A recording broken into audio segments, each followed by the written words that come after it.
ਹਾਂ ਵੀ ਮੰਡ ਰਾਜਾ ਭਲਵਾਨ ਬੋਲਦਾ ਲੋਰਸ ਬਿਸ਼ਨੋਈ ਗਰੁੱਪ ਤੋਂ। ਆ ਤੈਨੂੰ ਨਾ ਨਿੱਕਾ ਜਿਹਾ ਟ੍ਰੇਲਰ ਹੀ ਦਿੱਤਾ ਮੈਂ। ਇਹ ਹੁਣ ਗੋਲੀਆਂ ਘਰ ਦੇ ਬਾਹਰ ਚੱਲੀਆਂ, ਇਹ ਨਾ ਹੋਵੇ ਅਗਲੀ ਵਾਰ ਘਰੇ ਵੜ ਕੇ ਨਾ ਤੇਰੇ ਮੱਥੇ 'ਚ ਮਾਰਨੀ ਪਵੇ। ਤੇ ਮੈਂ ਤੈਨੂੰ ਨਾ ਵਾਰੀ ਮੈਂ ਤੈਨੂੰ ਇਹੀ ਗੱਲ ਕਹਿ ਰਿਹਾ ਵਾਂ ਵੀ ਸਾਡਾ ਫੋਨ ਜਾ ਕੇ ਗੱਲ ਕਰ ਲਾ। ਜੇ ਤੇਰੇ ਮਨ 'ਚ ਕੋਈ ਵਹਿਮ ਹੋਇਆ ਨਾ ਵੀ ਤੂੰ ਜਿੱਥੇ ਕਿਤੇ ਬਾਹਰ ਬੂਰ ਭੱਜੇਗਾ ਇੱਥੋਂ ਵੀ, ਤਾਂ ਮੇਰਾ ਪੁੱਤ ਤੇਰੇ ਮਨ ਦਾ ਵਹਿਮ ਆ। ਤੂੰ ਆਪਦਾ ਕੋਈ ਟੱਬਰ 'ਚੋਂ ਜਵਾਕ ਜੱਲਾ ਮਰਵਾ ਕੇ ਤੇ ਫਿਰ ਸਾਨੂੰ ਸਾਰਾ ਕੁਝ ਕਰੇਂਗਾ, ਵੀ ਗੱਲ ਵੀ ਕਰੇਂਗਾ, ਸਾਰਾ ਕੁਝ ਕਰੇਂਗਾ। ਭਲੀ ਮਾਨਸੀ ਇਸੇ ਜੀ ਆ ਵੀ ਗੱਲ ਕਰ ਲਾ, ਫੋਨ ਚੱਕ ਲਾ। ਤੇ ਹੁਣ ਮੈਂ ਤੇਰੀ ਵੇਟ ਨਹੀਂ ਕਰਨੀ ਉਦੋਂ ਬਾਅਦ। ਹੁਣ ਇਹ ਤੋਂ ਬਾਅਦ ਮੈਂ ਚੜ੍ਹਨਾ ਹੀ ਆ ਤੇਰੇ ਤੇ ਹੁਣ ਗੋਲੀਆਂ ਘਰ ਦੇ ਬਾਹਰ ਨਹੀਂ ਤੇਰੇ ਮੱਥੇ 'ਚ ਵੱਜਣੀਆਂ। ਇਹ ਤੂੰ ਚੀਜ਼ ਸੋਚ ਲਈ ਭੈਣ।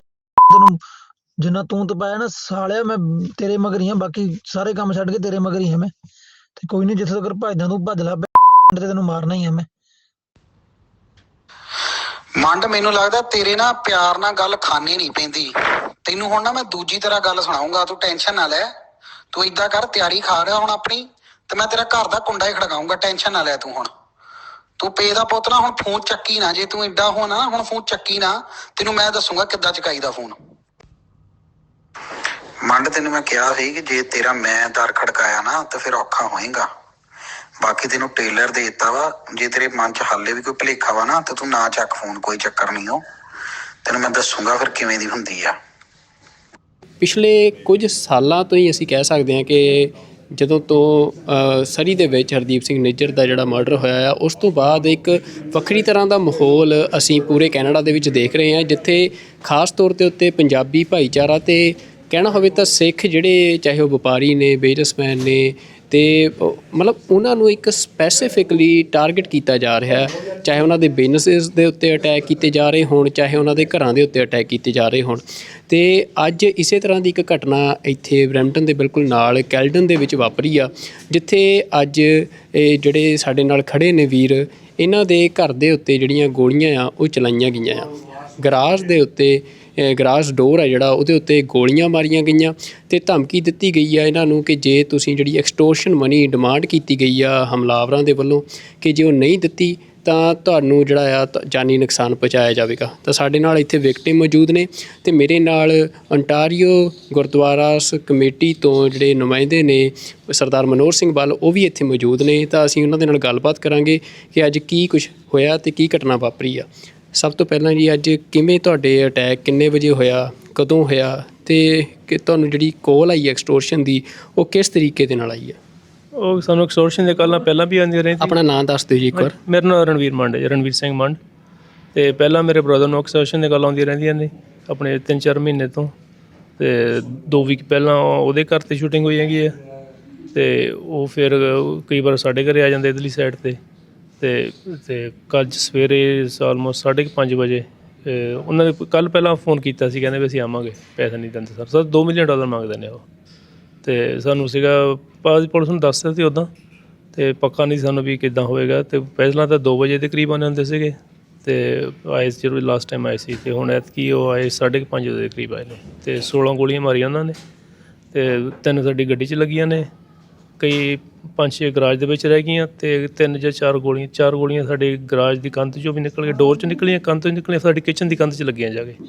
ਅਤੇ ਉਹ ਸਵੇਰੇ 5:30 ਵਜੇ ਕੋਈ ਕਿਚਨ ਦੇ ਵਿੱਚ ਹੁੰਦਾ ਅਤੇ ਉਹਦਾ ਬਚਣਾ ਦਾ ਮੁਸ਼ਕਿਲ ਸੀ ਉਸ ਬੰਦੇ ਦਾ। ਤੁਸੀਂ ਕਹਿ ਰਹੇ ਹੋ ਵੀ ਪਹਿਲਾਂ ਵੀ ਜਿਹੜੇ ਤੁਹਾਡੇ ਬ੍ਰਦਰ ਦੇ, ਉਹਨਾਂ ਦੇ ਘਰ ਦੇ ਉੱਤੇ ਵੀ ਗੋਲੀਆਂ ਚੱਲ ਚੁੱਕੀਆਂ ਸੀ? 2 ਵੀਕ ਪਹਿਲਾਂ ਚੱਲੀਆਂ ਨੇ ਘਰ। ਅਤੇ ਤੁਸੀਂ ਪੁਲਿਸ ਨੂੰ ਉਹਦੇ ਬਾਰੇ ਇਨਫੋਰਮ ਕੀਤਾ ਸੀ? ਹਾਂਜੀ, ਪੁਲਿਸ ਨੂੰ ਪਤਾ, ਸਾਰਿਆਂ ਨੂੰ, ਡਿਟੈਕਟਿਵ ਵਗੈਰਾ ਹੈ ਸਾਰਿਆਂ ਨੂੰ ਪਤਾ ਉਹਨਾਂ ਨੂੰ। ਅਤੇ ਉਹ ਤੋਂ ਬਾਅਦ ਪੁਲਿਸ ਨੇ ਤੁਹਾਡੀ ਪ੍ਰੋਟੈਕਸ਼ਨ ਲਈ, ਫੈਮਿਲੀ ਦੀ ਪ੍ਰੋਟੈਕਸ਼ਨ ਲਈ, ਜਾਂ ਉਹ ਜਿਹੜੇ ਤੁਹਾਡੇ ਬ੍ਰਦਰ ਦੀ ਫੈਮਿਲੀ ਉਹਦੀ ਪ੍ਰੋਟੈਕਸ਼ਨ ਲਈ ਕੋਈ ਸਟੈਪਸ ਜਿਹਦੇ ਨਾਲ ਤੁਹਾਨੂੰ ਸੈਟਿਸਫੈਕਸ਼ਨ ਹੋਵੇ ਵੀ ਹਾਂ ਅਸੀਂ ਪ੍ਰੋਟੈਕਟ ਹੈਗੇ ਹਾਂ, ਸਾਡੀ ਸੇਫਟੀ ਇੱਥੇ ਹੈਗੀ ਆ, ਉਹ ਕੋਈ ਚੁੱਕੇ ਗਏ? ਉਹ ਪੁਲਿਸ ਵਾਲੇ ਤਾਂ ਕਹਿੰਦੇ ਤੁਸੀਂ ਘਰ ਛੱਡ ਕੇ ਚਲੇ ਜਾਓ ਆਪਣਾ। ਅਸੀਂ ਕਿਹਾ ਵੀ ਅਸੀਂ ਕਿੱਥੇ ਜੇ ਘਰ ਛੱਡ ਕੇ। ਇੱਕ ਦਿਨ ਅਸੀਂ ਗਏ ਸੀਗੇ, ਅਤੇ ਬਾਅਦ ਦੇ ਵਿੱਚ ਤਾਂ ਸੀਗਾ ਵੀ ਨਹੀਂ ਇੱਦਾਂ ਤਾਂ ਛੱਡਣਾ ਨਹੀਂ ਹੈਗਾ। ਜੇ ਹੋਰ ਘਰ ਵੀ ਚੇਂਜ ਕਰ ਲਿਆ, ਉੱਥੇ ਆਈ ਜਾਣਾ ਉਹਨਾਂ ਨੇ। ਫਿਰ ਤਾਂ ਅਸੀਂ ਕਿਹਾ ਵੀ ਹੁਣ ਆਪਣਾ ਤਾਂ ਆਪੇ ਕਰਨਾ ਪੈਣਾ। ਅਸੀਂ 5-6 ਰਫਲਾਂ ਲਿਆਂਦੀ ਹੈ ਫਿਰ ਹੁਣ ਆਪਣੇ ਘਰ, ਅਤੇ ਪਰ ਉਹਨਾਂ ਵੀ ਸਾਨੂੰ ਕਹਿੰਦੇ ਨੇ ਤੁਸੀਂ ਲੋਕ ਲਾ ਕੇ ਰੱਖੋ, ਭਰ ਕੇ ਨਹੀਂ ਰੱਖ ਸਕਦੇ ਉਹਨਾਂ ਨੂੰ।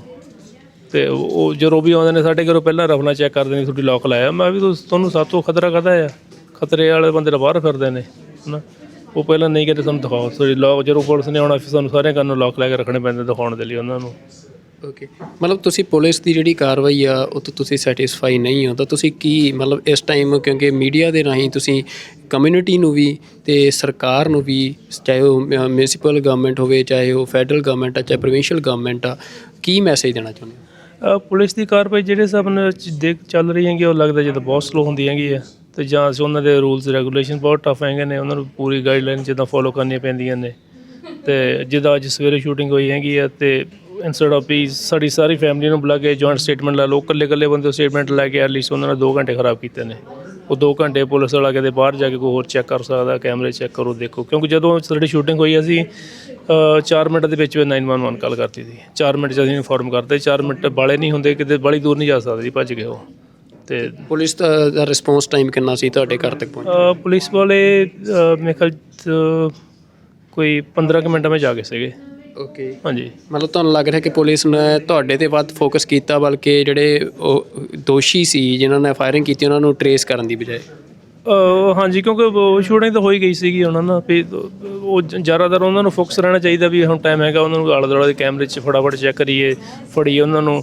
ਅਤੇ ਜਦੋਂ ਕੈਮਰੇ ਦੇਖਣੇ ਵਾਲੇ ਵੀ ਸਾਡੇ ਉਹ ਮੇਨ ਇੰਟਰਸੈਕਸ਼ਨ 'ਤੇ ਕੈਮਰਾ ਲੱਗਿਆ ਆ, ਉਹ ਉਹਨਾਂ ਦੀ ਫੁਟੇਜ ਉਹ ਕਹਿੰਦੇ ਸਾਨੂੰ ਕੱਲ੍ਹ ਨੂੰ ਮਿਲੇਗੀ। ਉਹਨਾਂ ਨੂੰ ਚਾਹੀਦਾ ਵੀ ਫੁਟੇਜ ਉਹਨਾਂ ਕੋਲ ਸਾਰਾ ਐਕਸੈਸ ਹੋਵੇ, ਜਿਹੜੇ ਸਿਟੀ ਦੇ ਕੈਮਰੇ ਖਾਸ ਕਰਕੇ ਰੋਡ ਇੰਟਰਸੈਕਸ਼ਨ ਲੱਗੇ ਪਏ, ਉਹ ਜਲਦੀ ਚੈੱਕ ਕਰ ਸਕੇ, ਜਦੋਂ ਫੜ ਲੈਣ ਉਹਨਾਂ ਨੂੰ ਵੀ ਕਿੱਧਰ ਨੂੰ ਗਏ ਨੇ। ਉਹ ਤੁਹਾਨੂੰ ਧਮਕੀ ਕਿਹਦੇ ਵੱਲੋਂ ਆਈ ਆ? ਐਕਸਟੋਰਸ਼ਨ ਕਾਲ ਆਈ ਕਿਸ ਬੰਦੇ ਵੱਲੋਂ, ਕਿਸ ਨਾਮ ਤੋਂ ਆਈ? ਧਮਕੀ ਤਾਂ ਉਹ ਸਾਰੇ ਜਿਹੜੇ ਉਹ ਬਿਸ਼ਨੋਈ ਗੈਂਗ ਦੇ ਨਾਂ ਲਾਈ ਜਾਂਦੇ ਸੀ, ਉਹਦੇ ਨਾਲ ਹੈਗੇ ਆ। ਕੋਈ ਭਲਵਾਨ, ਰਾਜਾ ਭਲਵਾਨ ਨਾਂ ਦਾ ਬੰਦਾ ਸ਼ਾਇਦ ਕੋਈ, ਉਹ ਕਹਿੰਦਾ ਹੈ, ਪਤਾ ਨਹੀਂ ਸਹੀ ਅਸਲੀ ਵੀ ਹੈ ਕਿ ਨਹੀਂ ਵੀ ਹੈਗਾ।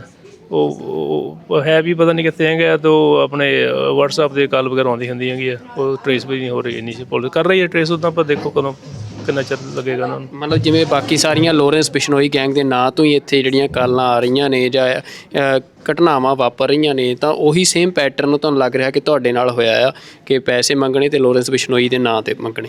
ਹਾਂਜੀ, ਨਾ ਉਹਦੇ ਲੈ ਰਹੇ ਨੇ ਸ਼ਰੇਆਮ, ਜਦੋਂ ਆਪਣੇ ਵੀਡੀਓ ਭੇਜ ਵੀ ਰਹੇ ਨੇ, ਜਿਹੜੀ ਫੇਸਬੁੱਕ ਵਗੈਰਾ ਉਹਦੀ ਫੋਟੋ ਲਾਈ ਹੁੰਦੀ ਉਹਦੀ ਨਾਲ, ਉਹਦੀ ਵਟਸਐਪ ਦੇ ਮੈਸੇਜ ਭੇਜਦੇ ਉਹਦੇ 'ਤੇ। ਬਿਲਕੁਲ ਜੀ। ਅਤੇ ਸਾਡੇ ਨਾਲ ਇਸ ਟਾਈਮ ਅੰਟਾਰੀਓ ਗੁਰਦੁਆਰਾ ਕਮੇਟੀ ਦੇ ਜਿਹੜੇ ਨੁਮਾਇੰਦੇ ਨੇ ਮਨੋਹਰ ਸਿੰਘ ਬਾਲੋਰੀ, ਉਹ ਵੀ ਖੜ੍ਹੇ ਨੇ, ਕਿਉਂਕਿ ਪਿਛਲੇ ਕੁਝ ਦਿਨ ਪਹਿਲਾਂ ਹੀ ਜਿਹੜਾ ਅੰਟਾਰੀਓ ਗੁਰਦੁਆਰਾ ਕਮੇਟੀ ਵਰਲਡ ਸਿੱਖ ਆਰਗੇਨਾਈਜੇਸ਼ਨ ਅਤੇ ਸਿੱਖ ਫੈਡਰੇਸ਼ਨ ਵੱਲੋਂ ਇੱਕ ਟਾਊਨ ਹਾਲ ਕਰਾਇਆ ਗਿਆ ਬਰੈਂਪਟਨ ਦੇ ਵਿੱਚ, ਜਿਹੜਾ ਇਸੇ ਮਸਲੇ ਦੇ ਉੱਤੇ ਸੀ, ਜਿਹੜੀਆਂ ਐਕਸਟੋਰਸ਼ਨ ਕਾਲਸ ਕਮਿਊਨਿਟੀ ਨੂੰ ਆ ਰਹੀਆਂ ਨੇ ਅਤੇ ਫੀਅਰ ਜਿਹੜਾ ਆ ਉਹ ਪੈਦਾ ਕੀਤਾ ਜਾ ਰਿਹਾ। ਤਾਂ ਸਰਦਾਰ ਮਨੋਹਰ ਸਿੰਘ ਜੀ, ਅੱਜ ਵੀ ਤੁਸੀਂ ਇੱਥੇ ਜਿਹੜੀ ਕਮਿਊਨਿਟੀ ਸੇਫਟੀ ਦੀ ਮੀਟਿੰਗ ਸੀ, ਉਹਦੇ 'ਚ ਵੀ ਇਹ ਇਸ਼ੂ ਰੇਜ਼ ਕੀਤਾ ਆ ਐਕਸਟੋਰਸ਼ਨ ਕਾਲਸ ਦਾ। ਤਾਂ ਜਿਹੜੀ ਅੱਜ ਇਹ ਘਟਨਾ ਵਾਪਰੀ ਹੈ, ਜਿਵੇਂ ਇਹਨਾਂ ਨੇ ਸਾਰੀ ਬਿਆਨ ਕੀਤੀ ਆ, ਤੁਸੀਂ ਕੀ ਕਹਿਣਾ ਚਾਹੁੰਦੇ ਹੋ?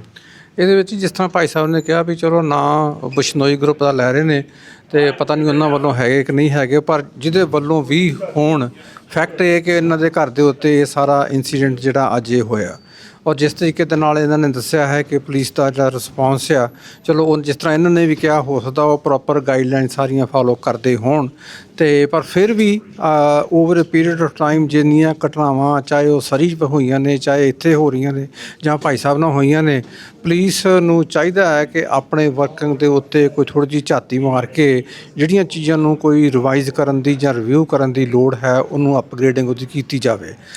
ਅੱਜ ਜਿਹੜੀ ਅਸੀਂ ਮੀਟਿੰਗ ਦੇ ਵਿੱਚ ਭਾਈ ਸਾਹਿਬ ਵੀ ਬੋਲੇ ਹਨ, ਮੈਂ ਵੀ ਆਪਣੀ ਪ੍ਰੈਜੈਂਟੇਸ਼ਨ ਕੀਤੀ ਹੈ, ਉਹਦੇ ਵਿੱਚ ਇਹੋ ਹੀ ਕਿਹਾ ਵੀ ਜਿਸ ਤਰ੍ਹਾਂ ਆਪਣਾ ਜਿਨ੍ਹਾਂ ਨੂੰ ਪੁਲਿਸ ਦੀ ਪ੍ਰੋਟੈਕਸ਼ਨ ਦੀ ਲੋੜ ਹੈ, ਜਾਂ ਜਦੋਂ ਪਤਾ ਲੱਗ ਜਾਂਦਾ ਹੈ ਵੀ ਇੱਦਾਂ ਦੀ ਘਟਨਾਵਾਂ ਕਿਸੇ ਦੇ ਨਾਲ ਹੋਈਆਂ ਹਨ, ਤਾਂ ਇੱਦਾਂ ਦਾ ਕੋਈ ਨਾ ਕੋਈ ਸਿਸਟਮ ਹੋਣਾ ਚਾਹੀਦਾ ਹੈ, ਜਾਂ ਇਸ ਨੂੰ ਰਿਵਿਊ ਕਰਨ ਦੀ ਲੋੜ ਹੈ ਵੀ ਇਹ ਦੱਸਿਆ ਜਾਵੇ ਵੀ ਕਿੱਥੋਂ ਇਹ ਕਾਲਸ ਆਈਆਂ ਹਨ, ਕੀ ਬੰਦਿਆਂ ਦੇ ਨਾਂ ਹਨ, ਤਾਂ ਜੋ ਲੋਕਾਂ ਨੂੰ ਇਸ ਬਾਰੇ ਜਾਂ ਕਮਿਊਨਿਟੀ ਨੂੰ ਜਾਂ ਪੁਲਿਸ ਨੂੰ ਪੂਰਾ ਜਿਹੜੀ ਅਵੇਅਰਨੈਸ ਹੋ ਸਕੇ। ਸੋ ਇਹ ਬਹੁਤ ਅਨਫੋਰਚੂਨੇਟ ਹੈ ਜੀ, ਜੋ ਆਪਣੀ ਕਮਿਊਨਿਟੀ ਦੇ ਵਿੱਚ ਕੋਸਟ ਟੂ ਕੋਸਟ ਹੋ ਰਿਹਾ, ਕੈਨੇਡਾ ਦੇ ਵਿੱਚ ਖਾਸ ਤੌਰ 'ਤੇ ਵੱਡੇ ਸ਼ਹਿਰਾਂ 'ਤੇ। ਅਤੇ ਆਸ ਅਸੀਂ ਇਹੋ ਕਰਦੇ ਹਾਂ, ਜਿਸ ਤਰ੍ਹਾਂ ਅੱਗੇ ਅਸੀਂ ਪ੍ਰਾਈਵੇਟਲੀ ਗੱਲਾਂ ਬਾਤਾਂ, ਚਾਹੇ ਉਹ ਮੇਅਰ ਹਨ, ਚਾਹੇ ਉਹ ਮਿਨਿਸਟਰ ਸਨ, ਉਹਨਾਂ ਨਾਲ ਕਰਦੇ ਹਾਂ, ਪਰ ਜਿਸ ਤਰ੍ਹਾਂ ਪਿਛਲੇ ਹਫ਼ਤੇ ਤੁਸੀਂ ਦੱਸਿਆ ਕਿ ਆਪਾਂ ਟਾਊਨ ਹਾਲ ਮੀਟਿੰਗ ਕੀਤੀ, ਉਸ ਤੋਂ ਪਹਿਲਾਂ ਅਸੀਂ city of Brampton the council ਦੇ ਵਿੱਚ ਜਾ ਕੇ ਪ੍ਰੈਜੈਂਟੇਸ਼ਨ ਕੀਤੀ। ਅੱਜ ਅਸੀਂ ਇਹ ਜਿਹੜੀ ਬਰੈਂਪਟਨ ਦੀ ਸੇਫਟੀ ਕਮੇਟੀ ਹੈ, ਇੱਥੇ ਪ੍ਰੈਜੈਂਟੇਸ਼ਨ ਦਿੱਤੀ ਹੈ।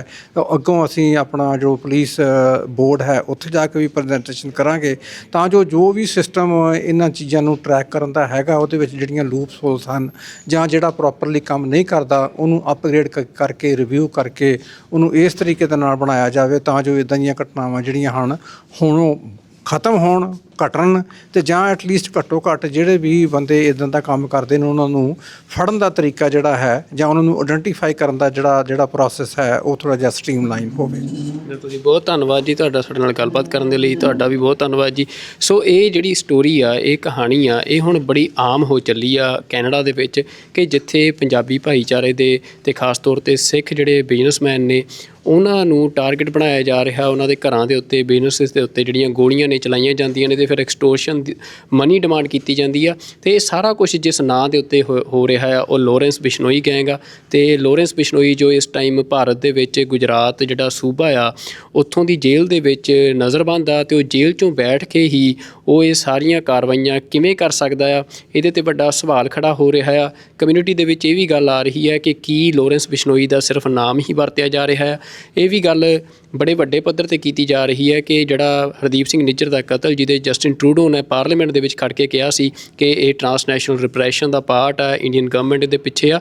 ਤੇ RCMP ਵੀ ਇਹ ਗੱਲ ਕਹਿ ਚੁੱਕੀ ਆ ਕਿ ਇਹਦੇ ਪਿੱਛੇ ਜਿਹੜੇ ਇੰਡੀਅਨ ਸਟੇਟ ਦੇ ਐਕਟਰਸ ਨੇ ਉਹ ਪਲੇ ਕਰ ਰਹੇ ਆ ਲਾਰੈਂਸ ਬਿਸ਼ਨੋਈ ਗੈਂਗ ਦੇ ਨਾਲ। ਤਾਂ ਇੱਕ ਵੱਡਾ ਸਵਾਲ ਹੁਣ ਕੈਨੇਡਾ ਦੀ ਗਵਰਨਮੈਂਟ 'ਤੇ ਆ ਜਿਹੜੇ ਕਿ ਦੁਬਾਰਾ ਇੰਡੀਆ ਦੇ ਨਾਲ ਆਪਣੇ ਰਿਲੇਸ਼ਨ ਬਿਲਡ ਕਰਨ ਦੇ ਲਈ ਰੀ-ਇੰਗੇਜਮੈਂਟ ਕਰ ਰਹੇ ਆ। ਪਰ ਕਮਿਊਨਿਟੀ ਦੀ ਗੱਲ ਸੁਣੇ ਤੋਂ ਬਿਨਾਂ ਤੇ ਇੰਡੀਆ ਦੀ ਅਕਾਊਂਟੇਬਿਲਟੀ ਫਿਕਸ ਕੀਤੇ ਤੋਂ ਬਿਨਾਂ ਤੇ ਇਹ ਇਨਸੀਡੈਂਟਸ ਦੇ ਵਿੱਚ ਕੋਈ ਕਮਿਊਨਿਟੀ ਨੂੰ ਸੇਫਟੀ ਜਿਹੜੀ ਆ ਉਹਦਾ ਵਿਸ਼ਵਾਸ ਦਿਵਾਏ ਬਿਨਾਂ ਕਿਵੇਂ ਕਿਸੇ ਇਸ ਤਰੀਕੇ ਦੀ ਕੰਟਰੀ ਦੇ ਨਾਲ ਦੁਆਰਾ ਜਿਹੜੀ ਰੀ-ਇੰਗੇਜਮੈਂਟ ਕੀਤੀ ਜਾ ਸਕਦੀ ਹੈ। ਤਾਂ ਇਹ ਵੱਡਾ ਸਵਾਲ ਇਸ ਟਾਈਮ ਕੈਨੇਡਾ ਦੀ ਫੈਡਰਲ ਗਵਰਨਮੈਂਟ ਦੇ ਉੱਤੇ ਆ।